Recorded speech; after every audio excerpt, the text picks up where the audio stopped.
তো হ্যালো বন্ধুরা, আজকে আমি চলে এসেছি আরও একটা নতুন ভিডিও নিয়ে। তো চলো দেখা যাক কি ভিডিও। তো আমি 3টে ছোট আলু নিয়ে নিয়েছি, তাকে আমি জলের মধ্যে ভালো করে গ্রেট করে নিচ্ছি।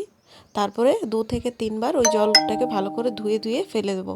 তারপরে একটা টাওয়েলের মধ্যে ওই আলুগুলোকে শুকতে দিয়ে দেবো।